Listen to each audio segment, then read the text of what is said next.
په پکتیکا کې د عوایدو د برخې چارواکي وایي د مالیې وزارت په لارښوونې به د مستوفیت له اړخه هغه ادارې او اشخاص چې په مادي او معنوي توګه تقدیر کړي په شفاف ډول یې د عوایدو په راټولولو کې هڅې کړي دي او په زیات اندازه عواید د دولت ملي بودجې ته سپارلي دي. نور حال د زمزم په راپور کې.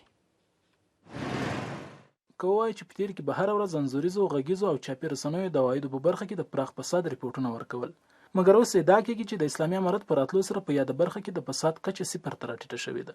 په پکتیکا کې د عوایدو د برخې مسؤلین وایي چې هغه ادارې او اشخاص په مادي او معنوي توګه تقدیر کړي چې په شفاف ډول یې عواید راټول او د دولت ملي بودجې ته سپارلي دي. بس هر ریاست په دې باندې کوشش وکړي او خپل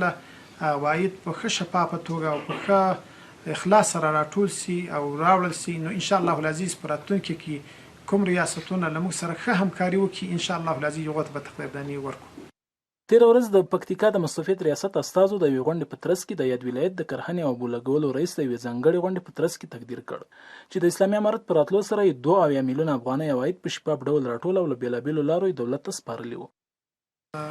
مولوي صاحب محمد اسماعیل شکیب په تېر کال کې ډېر د عوایدو کې هلې ځلې کړې وې او ډېر په امانتدارۍ سره یې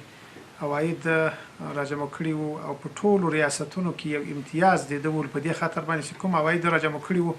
یو ریاست هم دغومره نه راجمع کړي، نو د امارت لپاره یو غټ لاسته راوړنه وه. په دغو خاطر باندې موږ ده ته یو تقدیرنامه ورکړه. د کرهنې مالدارۍ او اوبو لګولو رئیس له مستوفیت ریاست نه د مننې ترڅنګ په یاده برخه کې لا ډېره ژمنتیا وښوده او زیاته یې کړه چې په راتلونکي کال کې به د راټولو شویو عوایدو په پرتله 2 چنده عواید د دولت ملي بودجې ته وسپاري. د آینده کال لپاره ان شاء الله